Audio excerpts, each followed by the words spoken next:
सभी के चरणों में नमन, धन्यवाद। बहुत बहुत स्पेशल धन्यवाद रोहित गुरु जी का, इन्होंने आज हमें ये मौका दिया आप सब एक परिवार को इकट्ठा होने का, बैठने का, अपनी बातें आपस में रखने का। तारीफ और शब्द शायद कम पड़ जाएंगे जितनी रोहित जी ने मेहनत करी है जीरो से उठा करके, और आज इस जगह पर हमको बैठा दिया है। आज ये परिवार 30 जिलों में काम कर रहा है, तो सबसे पहले रोहित जी के लिए तालियां। दूसरा, व्यवस्थाओं की बात अगर हम करेंगे तो महाराज जी की बात को तकरीबन 90% कंट्रोल कर लिया गया है। आपके बगैर ईमेल के आपको पूरा आपका आई कार्ड भी, आपका ज्वाइनिंग लेटर भी, सारी चीज़ें आप तक पहुंचेंगी, और ये भी पहुंचेगा कि आपकी कार्य क्षेत्र क्या है, आपको किस किस बिंदुओं पर काम करना है और कैसे संगठन को आगे बढ़ाना है। महाराज जी वाली बात है, गाय गंगा गौरी को तो हमने सबसे पहले रखा है क्योंकि ये आधार है हमारे देश का, और बाकी बातें तकरीबन रोहित जी ने बता दी है। पहले मैं आपका बेसिक क्लियर कर दूँ, क्योंकि समझने में पता होना चाहिए कि हम करना क्या चाहते हैं और हम हैं कौन। संत शब्द को हमने इसलिए लिया कि समाज के अंदर अगर बुराई होती है, समाज के अंदर अगर कोई त्रुटि होती है, पूरे भारत में उसकी आवाज हमेशा से इस धरती की ये खूबसूरती रही है, उसकी आवाज सबसे पहले संत उठाते हैं। बुराई सबसे पहले संत को दिखती है, क्योंकि संत का अपना पर्सनल कोई स्वार्थ नहीं होता। संत की ड्यूटी ये होती है कि समाज के अंदर अगर कोई बुराई हो रही है तो उसको चिन्हित करना है और उसको निकाल करके खत्म करना है समाज के भीतर से। तो संत इसलिए तो सर्वोपरि हो जाता है। लेकिन आज संत की हालत क्या है, इस पे हमें गौर करना पड़ेगा, क्योंकि जब संत भूखा मरेगा, संत कोई पब्लिक धक्का मारेगी, संत कोई गालियां देगी, तो संत अपने आप को बचाए या समाज को बचाए? सबसे पहले तो अपने आप को बचाएगा, और अपने आप को बचाने के लिए आज संत को रोटी के लिए भटकना पड़ रहा है। संत जो एनर्जी समाज की बुराई निकालने के लिए करता था, आज वो अपनी रोटी पेट भरने के लिए कर रहा है। आज वो अपने सम्मान को बचाने के लिए कर रहा है। आज वो अपनी ठाकुर जी की आरती को बचाने के लिए कर रहा है। इधर हम ठाकुर जी की आरती शुरू करते हैं, इधर डीजे बजना शुरू हो जाता है। तो इस तरीके की अगर हम गौर करें संस्कारों की, तो संस्कार कहीं ना कहीं हमारे खत्म होते जा रहे हैं। और उन संस्कारों की सुनने के लिए इसलिए नहीं है कि 2-4 लोगों ने अगर कुछ समाज में गलत कर दिया तो आज सब संतों को उसी नजरिए से देखा जा रहा है। जय हो। तो इन चीजों को बदलना है हमें। वहां से संस्कार शुरू तब होंगे जब संत की गरिमा निभाई जाएगी, और संत की गरिमा तब निभेगी जब संत की पेट भरेगा, संत को इलाज मिलेगा, संत को सम्मान मिलेगा, संत को आने जाने की सुविधाएं मिलेंगी, और वो सुविधाएं पैसों से होती हैं। और पैसे संत कहाँ से लाएंगे? क्या अपना समय पैसे मांगने में गुजारते? तो सरकार से सबसे पहले हमारी मांग है कि संतों को व्यवस्थित किया जाए, संतों को कोर्ट कचहरी के धक्के ना खिलाए जाएं। संतों को अगर भ्रमण करते हैं तो हर शहर के अंदर एक ऐसा स्थान बनाया जाए जहां पर जाकर के संत अपनी पूजा अर्चना कर सके, अपनी रात गुजार सके, अपना वहां कोई डॉक्टर की व्यवस्था हो। अचानक किसी को रात को दर्द हो गया पेट में, कौन लेके जाएगा संत? कौन अस्पताल वाला भर्ती करेगा? अस्पताल वाला कहेगा 10,000 रुपये जमा कराओ जी। पहले तो ले जाने वाला ही नहीं है कोई ले भी गया तो फिर कहेगा 10,000 जमा करो जी। अस्पताल कहाँ से लाएगा? उन व्यवस्थाओं के लिए हमारी ये सरकार से आग्रह है कि आप कम से कम जहाँ पर एक संत निवास बनाए वहाँ एक डॉक्टर हो, और उस डॉक्टर की कनेक्टिविटी हॉस्पिटल से हो। अगर किसी को फर्स्ट एड की जरूरत पड़ती है वहीं दें, ज्यादा जरूरत पड़ती है तो वो हॉस्पिटल जाएं, और उस सब का खर्चा सरकार वहन करे। तो ऐसी हमारी छोटी छोटी संतों के हितों के लिए 11 मांगे हमने रखी, जिसमें समाज भी इंक्लूड है। गाय गंगा गौरी भी इंक्लूड है, जिसे हम माता मानते हैं गंगा, उनकी रक्षा करने का जिम्मा भी संतों का है। गंगा जी को स्वच्छ करने का जिम्मा भी संतों का है, क्योंकि संतों ने, सैकड़ों संतों ने अनशन करके गंगा जी के लिए अपनी जान न्यौछावर कर दी, और आज उनका कहीं तो रिकॉर्ड है। तो संतों की कुर्बानियां आई है। जो संतों की कुर्बानी है उसको समाज जो नजरअंदाज कर रहा है, आज सबसे पहले समाज को सम्मान पैदा करना पड़ेगा संतों के लिए।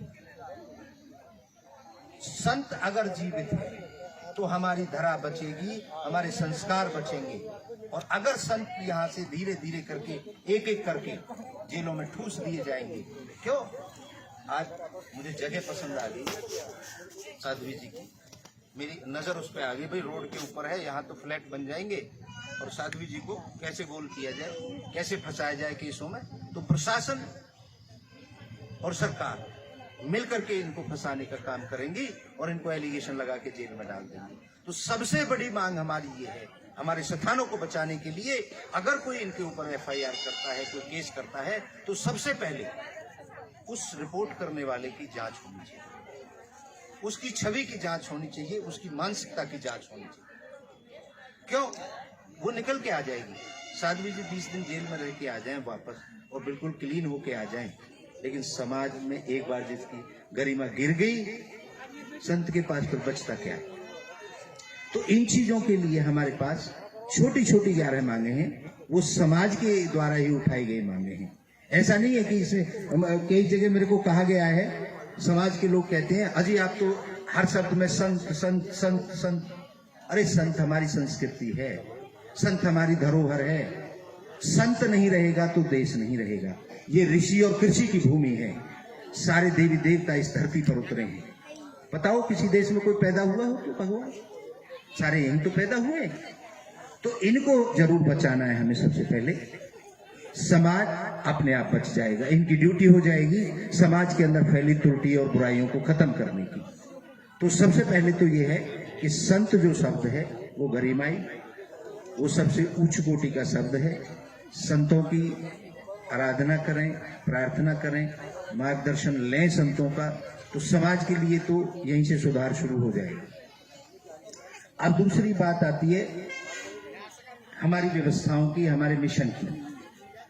मिशन 8 महीने पहले शुरू हुआ साध्वी जी, और आज उसकी संख्या 1,40,000 हो गई है। मैं पहली बार मध्य प्रदेश की धरती पर आया हूं, लेकिन मेरे आने से पहले इतनी मेहनत कर चुके आप सभी कि 30 जिलों में हमारी कार्यकारिणी काम कर रही है। तो ये एक अच्छी सोच का नतीजा है। ये तो हम महसूस कर सकते हैं रोहित जी कि अच्छे विचार थे हमारे, तभी इतना फैल गया, नहीं तो अपने मोहल्ले में लोग इकट्ठा नहीं कर पाते। इसको इसी तरीके से बना के हमें रखना है। रही हमारी व्यवस्थाओं की बात पर्सनल, मैंने पहले दिन कहा और आज फिर कह रहा हूँ कि 1 भी रुपया हमने लेना नहीं, क्योंकि जिस दिन इसमें पैसा आ गया उसी दिन हमारे दिमाग पैसे को मैनेज करने में लग जाएंगे। अजी मैं वहां से आ रहा हूँ कि मेरा भाड़ा कहाँ है, अजी मेरे को खाना कहाँ है, मेरे को ये कहाँ है, मेरे को वो कहाँ है, और हम जो दिमाग किसमें लगा रहे हैं वो उसमें उलझ के रह जाएंगे। किसने कितना लिया, किसको, अरे इसने गलत बिल बना दिया, जो संस्थाओं में हो रहा है। तो ये कतई नहीं होगा इस संस्था के अंदर, ना तो इसका अकाउंट रहेगा जीवन भर और ना 1 भी रुपया की पर्ची कटेगी। ये मेरा आप सबसे वादा है। दूसरा, इसके अंदर भावना काम करेगी। अब लोग कहते हैं कि संगठन चलेगा कैसे, इसमें भावना काम कर रही है। आज यहाँ पर हम बैठे हैं, ये भावना की वजह से बैठे हैं। यहाँ हमने किसी को पैसा नहीं दिया, किसी को पैसा नहीं दिया, आप पूछ करके देखिए। और आज तक हमने इतने प्रोग्राम हुए हैं मिशन के, सब भावनात्मक तरीके से हुए। तो ये तो प्रूफ हो गया कि ये संगठन भावनाओं से चल गया। अब इसको मैनेज करना है। कनेक्टिविटी की बात जहां तक है, हमारी जैसे रोहित जी ने बताया कि एक टीम काम कर रही है, जो बहुत जल्द ही, मैं ये सोच रहा हूं कि महीने में 1 दिन महाराज जी मैं कम से कम आधे घंटे सबसे बात करूं ऑनलाइन। इस तरीके की हम व्यवस्थाएं कर रहे हैं। जो भी इनके पास स्मार्टफोन है वो डायरेक्ट मेरे से बात कर सकते हैं। आधे घंटे में प्लानिंग बताऊं और फिर हम 1 घंटे सुझाव लें लोगों को और फिर उन सुझावों का आंसर हम भेजें। तो इस तरीके की भी, क्योंकि हाईटेक व्यवस्था रखेंगे। हमारा टारगेट 2020 में 2.5 करोड़ लोगों को पदाधिकारी बनाना है मिशन के अंदर। अभी 1.25 लाख था जो 1,40,000 के लगभग पहुंच गया है। इस साल 2020 में 2.5 करोड़ है, जो मेरे हिसाब से 6 महीने में पूरा कर लेंगे, ऐसा मुझे लगता है। क्योंकि रोहित जी जैसे जो समर्पित हमारे व्यक्तित्व हैं वो दिन रात काम कर रहे हैं। तो ये जो दिन रात काम करने का भावना का जो तरीका है, इससे हम अब 2.5 करोड़ लोग, 5 करोड़ लोग, 10 करोड़ लोग, इंटरनेशनल कैसे कनेक्टिविटी होगी, मैं कहाँ पहुंच पाऊंगा हर जगह। लेकिन अब सबके विचारों को सुन पाऊंगा और उन्हें जवाब दे पाऊंगा। तो महाराज जी ये कनेक्टिविटी वाला काम हो जाएगा। दूसरा, रोहित जी ने बताया कि हर जिले में हमारे एक व्हाट्सएप ग्रुप होंगे और जिले में भी कई व्हाट्सएप ग्रुप होंगे, क्योंकि हमने कई पार्ट करे हैं। संतों को बिल्कुल अलग कर दिया है हमने। संत की जो स्टेज होगी उस पर कोई भी दूसरा आदमी नहीं आएगा। संत सहयोगी जो होंगे उनका सम्मान होगा, वो सहयोग करते रहेंगे उन्हें। तीसरा, समाज की हर संस्था को, हर तबके को हम लेने की कोशिश करेंगे, अपने साथ जोड़ने की कोशिश करेंगे, लेकिन संतों की गरिमा को कभी भी ठेस नहीं पहुंचेगी। ये मेरा आप सभी से वादा है। छटनी करनी है, कौन संत है कौन संत नहीं है, क्या कैटेगरी है, ये बहुत बड़ा विषय है। इसमें मैं अपनी कोई टिप्पणी नहीं दे सकता। ये सभी हमारे जितने भी सदस्यगण होंगे, जो भी माननीय संत होंगे और जो कोर कमेटी हम बना रहे हैं, जो बन रही है, जो कार्य चल रहा है, वो सब डिसाइड करते रहेंगे समय समय पर। लेकिन ये एक बात है कि हमने भावना के साथ जुड़ना है, भावना के साथ काम करना है। और मेरा नंबर ओपन है 24 घंटे। किसी को भी अगर कोई भी किसी से समस्या है तो वो मुझे मैसेज भी डाल सकते हैं और फोन कर सकते हैं।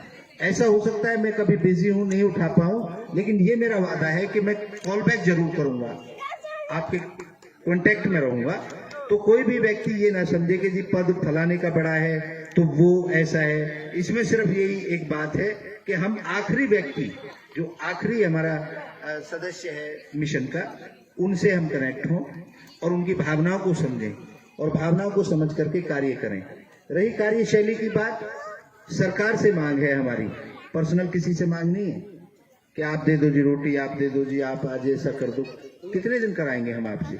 सरकार कानून बनाए और उसके लिए कवायद हमने शुरू कर दी है। वहां से शुरू कर दी है, दिल्ली से मुख्यमंत्री जी को सौंप दिया है हमने, और धीरे धीरे पूरे देश के मुख्यमंत्रियों को सौंपते हुए वापस हम प्रधानमंत्री जी के पास जाएंगे और प्रधानमंत्री जी को अपना 11 सूत्रीय रिक्वायरमेंट जो हमारी है वो सौंपेंगे। और मुझे उम्मीद है कि हमारी भारत सरकार और हमारी राज्य सरकारें हमारी मांगों पर गौर करेंगी। दूसरा, संस्कार के लिए हम हो सकता है 2020 में एक रथ यात्रा करें पूरे भारत के लिए, जिसमें एक ऐसी प्रणाली हम शुरू करें जहां पर सनातन धर्म में जो भी त्रुटियां आ रही हैं, जो भी मतभेद आ रहे हैं, जो भी कुछ लोग ऐसे हैं विधर्मी जो हमारे धर्म को नीचे दिखाने के लिए कार्य कर रहे हैं, हम बड़े बड़े महामंडलेश्वर और महात्माओं से एक मुलाकात करेंगे जो हमारे देश को चला रहे हैं और उनसे सुझाव लेकर के एक रथ यात्रा सर्वधर्म की, जो हमारा हिंदुस्तान का, जो हमारी पृथ्वी का, जो हमारे सनातन धर्म का जो संदेश है, वसुधैव कुटुंबकम, सारी पृथ्वी हमारा परिवार है, तो उस पर हम काम करेंगे। ऐसा मैं मानता हूं। हम लोग सब स्वस्थ रहें, आबाद रहें, हमारी मानसिकता ठीक रहे, ऐसा मैं मानता हूं। और मिशन ये तो है ही है आपका, जो और भी आपके मिशन चल रहे हैं, जो भी संस्थाएं चल रही हैं, उन्हें भी आप निरंतर चलाएं। ऐसा नहीं है कि उनको छोड़ करके हम सिर्फ इस मिशन को चलाएंगे, नहीं, निरंतर वो सब चलता रहेगा तो ये भी आबाद रहेगा। आपका सभी का बहुत बहुत आभार, बहुत बहुत धन्यवाद। साध्वी जी, महामंडलेश्वर जी, उनका मैं बहुत बहुत आभार करता हूं कि मेरे आग्रह पर आप आई। आपको जिम्मेवारी तो लेनी पड़ेगी, इस मिशन को संभालना पड़ेगा मध्य प्रदेश में। तो हम लोगों ने डिसाइड किया है